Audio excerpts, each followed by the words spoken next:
lovely day. Lovely day.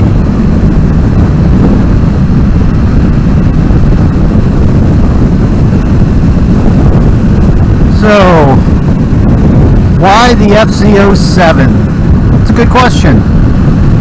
Thank you for asking. Well, there was actually two bikes I was looking at originally.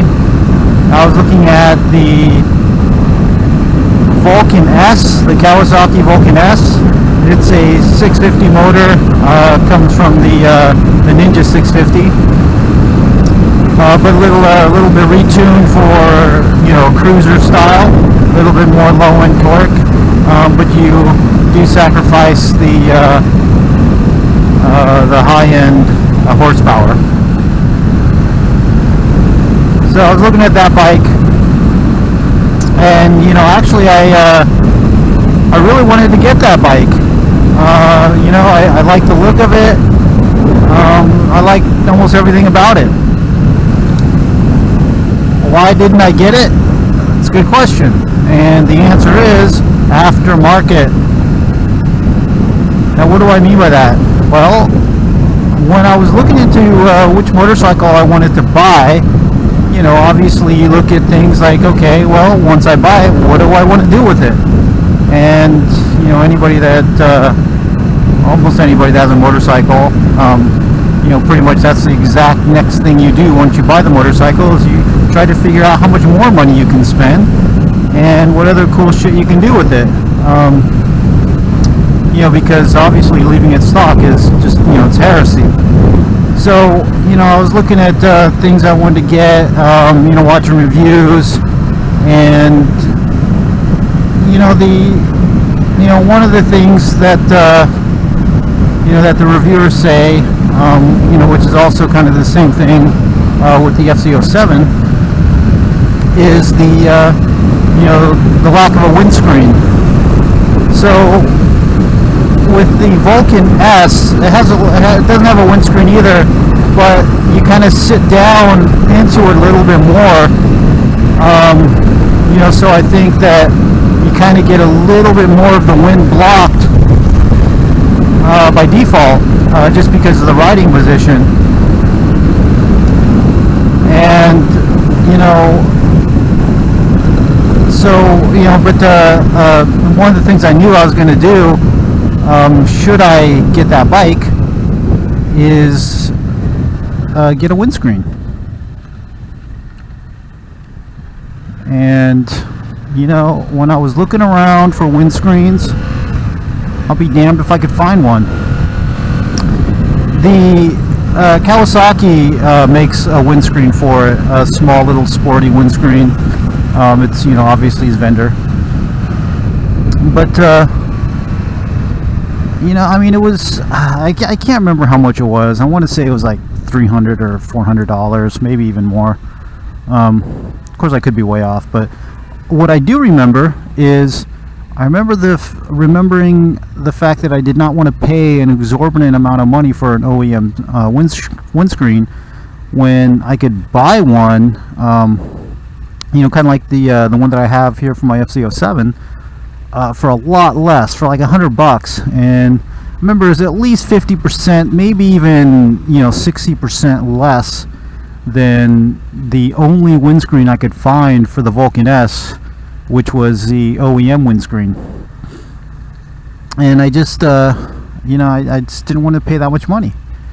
So besides that, I was looking, you know, searching all the forums, searching all the, you know, websites and everything, and I couldn't find any or that many aftermarket parts and upgrades. And it was really, it's kind of depressing me, to be honest, because, you know, like I said, that was kind of the bike I was looking at. And the other thing is, you know, and I guess one of the other reasons why I was looking at that bike is I'm fairly short. You know, I mean, it's obviously it's relative, and there's going to be people smaller than me and a hell of a lot of people taller than me. But I'm pretty short.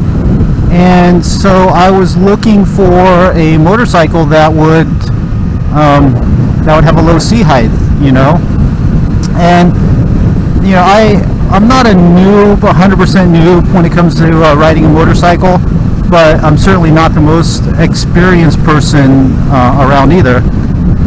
And what happened was, I'm in San Diego, and when I lived in San Diego before, when I was in my 20s, I had a Ninja 500, and that was actually my very first motorcycle. Never ridden a motorcycle before, not even a dirt bike. When I was a kid, there was somebody on my block that had a little 50, which I think I rode around the block one time. So, technically you could say that was my first motorcycle ride.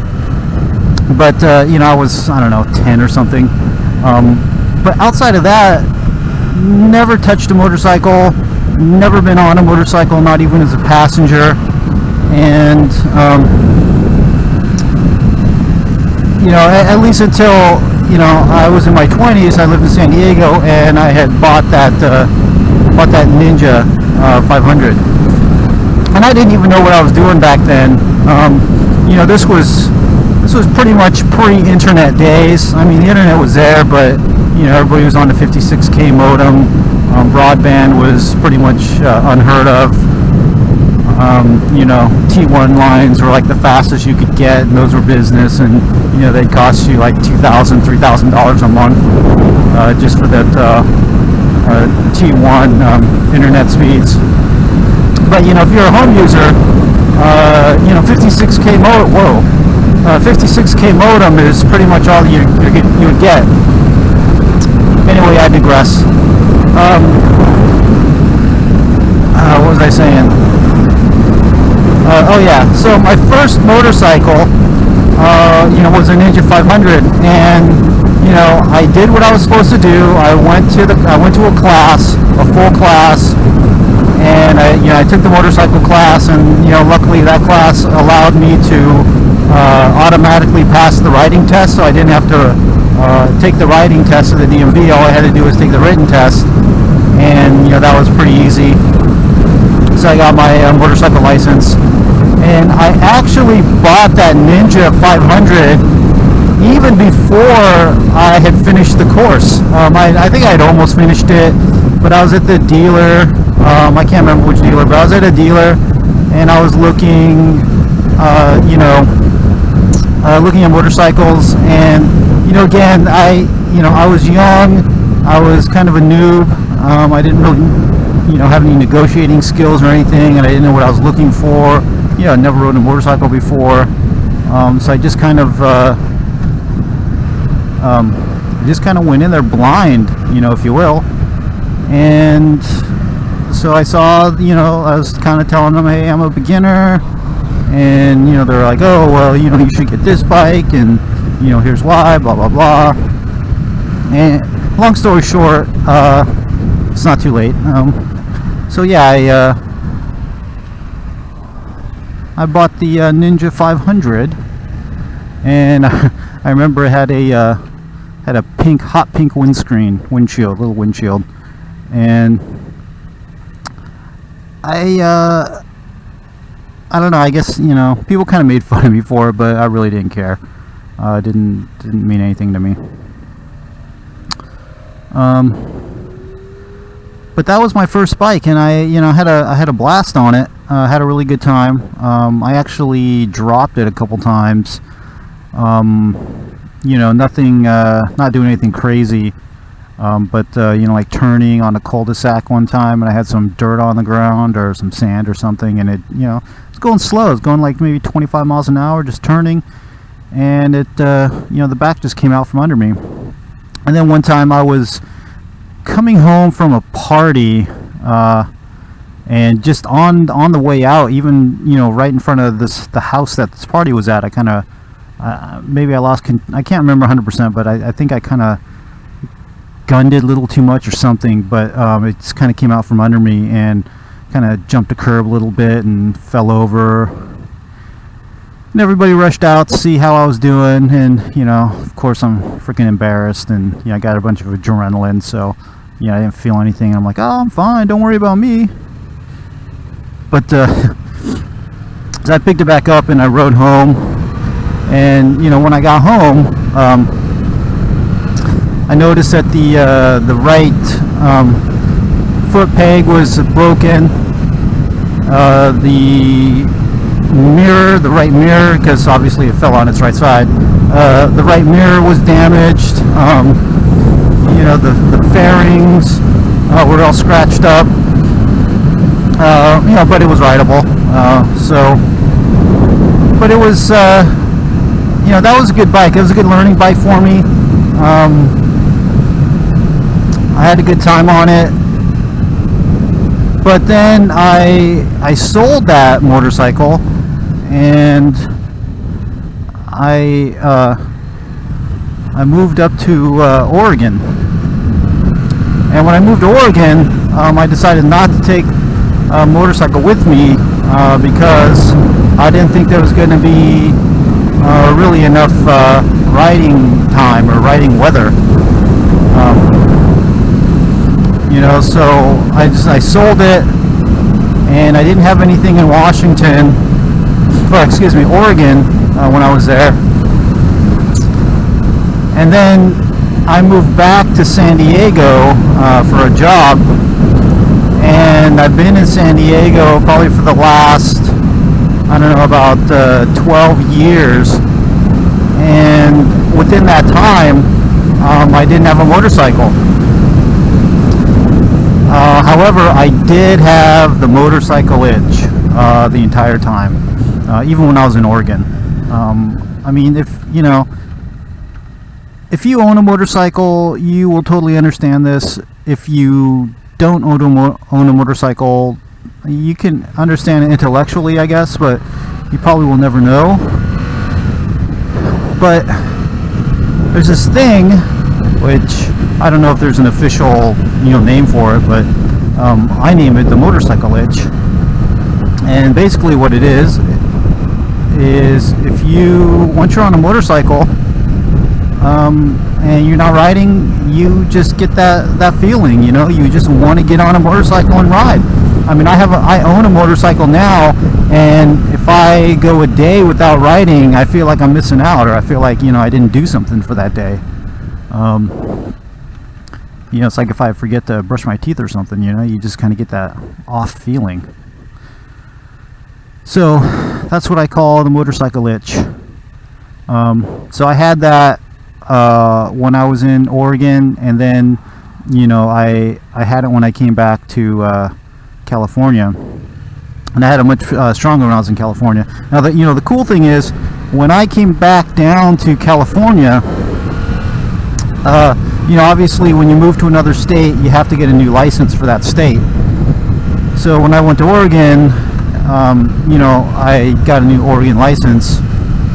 Obviously when I was in California, I had the motorcycle endorsement, the M1, but I didn't have that in Oregon. But when I moved back down to California and I went to get my license, they had all the history, and I remember the lady at the DMV said, "Oh, hey, I see that you used to have a motorcycle license." And obviously I said, "Yeah." And she goes, "Well, you can just get an endorsement again if you want. You don't need to take any writing test, but you do have to pass the written test." And I totally wasn't expecting it. I hadn't been on a motorcycle in a long time, but I was at the DMV. I said, screw it, why not? I'll go ahead and just take the written test and see how I do. Nothing to lose. If I don't pass, I'll just take the course again, or study up and whatever. So I took the written test, and I passed barely. I think the maximum you could miss was 4 and still pass, and I think that's pretty much what I got. Whatever it was, I missed the maximum amount that would allow me to miss but still pass the test. So they, got my motorcycle license endorsement again. Now, the where am I here?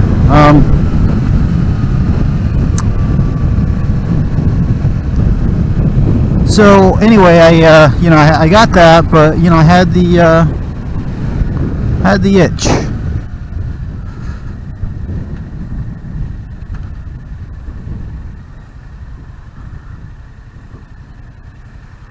Now, SeaWorld Drive, but isn't that? Oh, alright, SeaWorld's on the left side.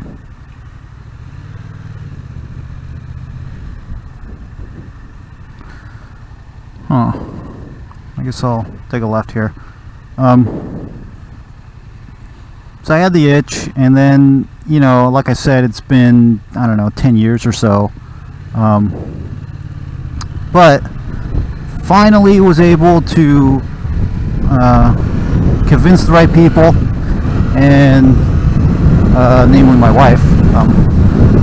And then, just the timing and the finances all kind of fell together, and I was able to get a new motorcycle. Now, I have been, researching motorcycles, and to kind of come back to full circle here, I was looking at the Vulcan S, and I was actually looking at cruisers to begin with, and again, because I'm kind of a shorter guy, I got shorter legs, so I hadn't been on a motorcycle for a while. I wasn't feeling 100% confident, and I thought maybe if I get a motorcycle with low seat height, like not all, but most of the cruisers have, probably give me a confidence boost. And so I was looking at the Kawasaki Vulcan S. I was looking at the Yamaha Striker. Just the Kawasaki Vulcan 900, and even the Victories. I really like the Victory 8-ball, just because of this huge freaking fat ass back tire.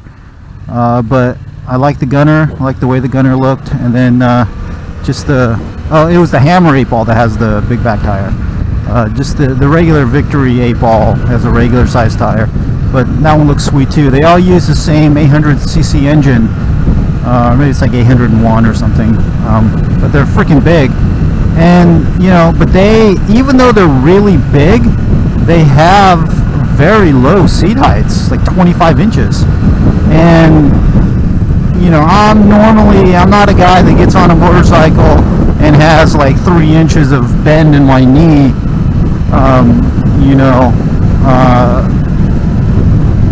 So I just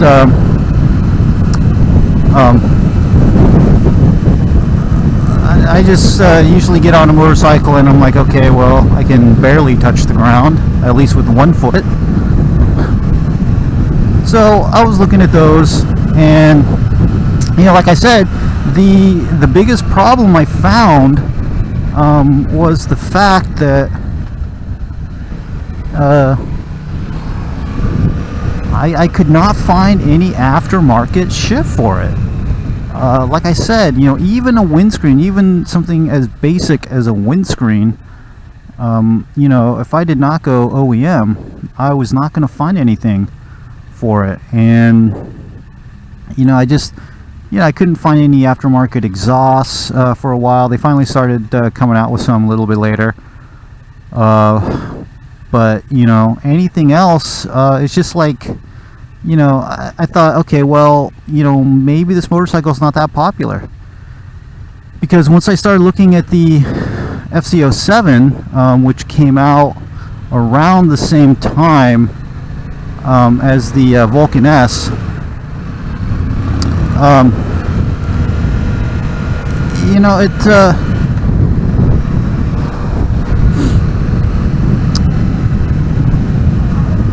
there was so many aftermarket parts for the FZ-07. It was crazy. I mean, it's crazy how much shit there was for the FZ-07 compared to the Vulcan S, and really anything compared to the Vulcan S. I mean, there's so much. So many aftermarket parts for the FZ-07. And so, I went to the dealer, and I sat on a couple of the motorcycles. I sat on the Vulcan S, and I got to admit, the Vulcan S, has that ergo fit, where when you buy it, if you buy it brand new, they will adjust it for you. And there's 3 adjustments. It's basically small, medium, and large. And so I went to the dealer, and I sat on one, and it was set up, it had the medium set up, and it felt really good, very comfortable. I was flat footing the motorcycle, which felt really good, very confidence inspiring. And I really liked that. I like the color, I like the looks of it. It's a chain drive, which was a little bit of a turnoff. And to be honest, I think that might be one of the bigger reasons why it's not a big seller. If you're looking at a cruiser, you kind of expect a shaft drive or a belt drive, not really a belt or a chain drive. Now chain drives do have the minimal amount of power loss, though. So that's kind of an added bonus. But I just I was thinking, I kind of, because I had the Ninja 500 before, so I thought that, I kind of like sport bikes. Obviously it's not a super sport, but it is sporty. And I really, I like those, but I like the low seat height of a cruiser. So I thought that the Vulcan S was a great mix, because to me it's kind of a mix between those two.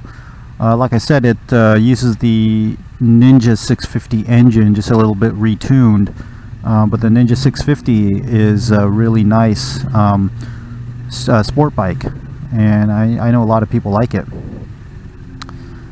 So I figured, okay, well, it's kind of a combination of those two, and I really kind of had my my mind made up on that. And then I went to look at the aftermarket parts, and there was just nothing.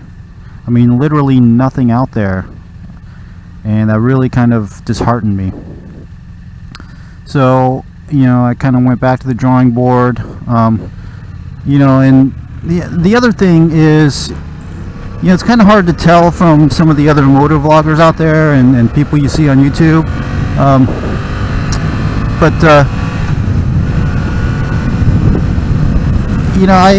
it's hard to tell how rich these people are. You see these videos, right, and they're riding these Ducatis and I don't know, whatever else, BMWs and high-end Ninjas and whatever. So they're riding expensive motorcycles. And I don't know where a lot of these guys live, but you see these videos out there. They're quote unquote chasing Ferraris and whatever. I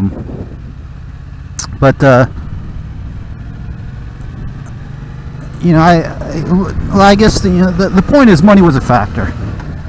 I don't have just unlimited funds, so money was a factor. And so when I went back to the drawing board, I was looking. I wanted to see what what kind of deal I'm going to get, or what's going to be the most bang for your buck. And that's when I came across the FZ-07. This beauty right here. And when I was doing my research, first of all, everybody and the freaking grandmother loves the FZ-07. It is just, it's a popular bike. That's all there is to it. Lots of people like it. On top of that, there is the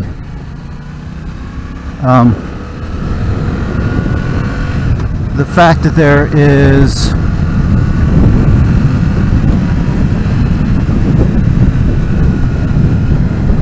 there's the fact that there is just a shitload of aftermarket parts.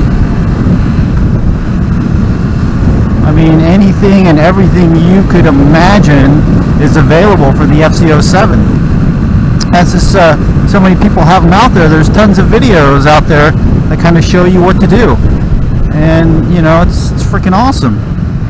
I mean, I gotta tell you, I am such a big advocate of YouTube. It is phenomenal.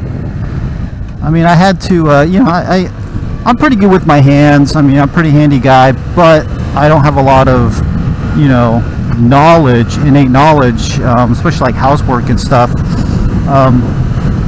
You know, I'm not a plumber, I'm not an electrician, never really been trained. So there's a lot of stuff that I really, you know, it's not that I can't do, I just don't have any experience doing it. And what I have found is, you know, when you watch YouTube, you can get videos on pretty much any damn thing that you want. And you know, I had to replace a garbage disposal and put a brand new faucet on my kitchen sink. Never done it before, but pulled up a YouTube video and basically followed it step by step. It worked beautifully. It was awesome. And you know, everything turned out really great. You know, and it's much easier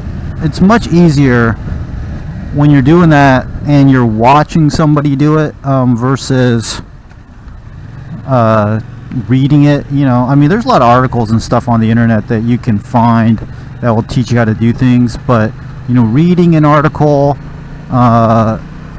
you know, versus watching somebody actually do it, totally different, as I'm sure everybody knows. There's so many little nuanced, you know, things that, you know, you can kind of easily skip over when you're writing an article that you can't really skip over while you're doing a video, because if you're showing everything, provided you're not making, you know, tons of cuts or you know, not showing everything, you know, there's lots of stuff that even if you forget to talk about it, it's going to come up, you know, and it's going to show you, or you know, you'll be like, oh shoot, yeah, I forgot, you know, you got to do this with this washer, or you know, oh well, there's, you know, this this extra piece that you should probably get, just makes it easier, you know, those kind of things. That why you can say, you know, the reasons on why you'd want to use it or what's so great about it in an article. If you're doing a video and you're explaining it, then people can see automatically, you know, oh yeah, you're right, you know, you do need this and here's why, you know, I can totally see that. So that being said, there was a you know, there was just a ton of articles and, or excuse me, a ton of videos on the FZ-07. Fucking really? Really?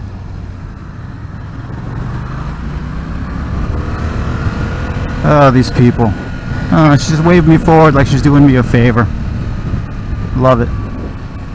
So there's, you know, there was a ton of videos and how-tos, and you know, it's just like, hey, here's an aftermarket windscreen, here's what it looks like, here's how you change the oil, here's an exhaust, and here's how it sounds. I mean, just anything you wanted to know or see about the FZ-07, it was out there. And the more I reviewed it and read about it and everything, I just, you know, I started to fall in love with the motorcycle, you know, to be honest with you. I really liked it. And then on top of everything else, it was like, it was $1,000 less than the Vulcan S. You know, I mean, it's such a great combination, you know, great bike, lots of aftermarket stuff, a lot of support, and cheap. And, you know, I was pretty much sold.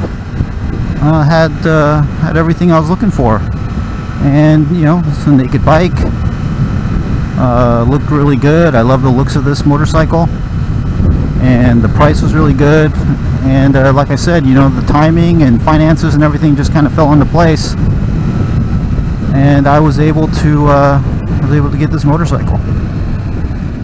which, you know, I gotta say, I love this bike.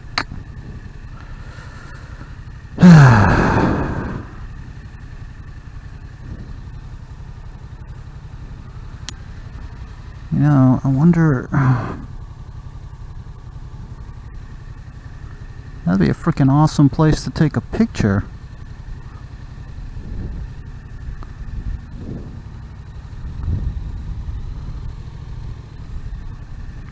Downtown San Diego. Mostly cloudy day, but I think it's in the low 70s. I like it a lot.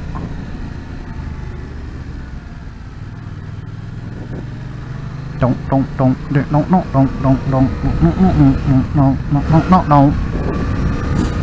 Anyway, so yeah, I think I kind of explained everything, but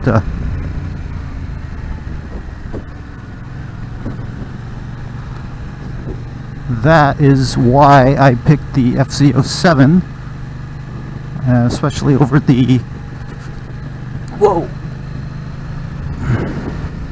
Kawasaki Vulcan S.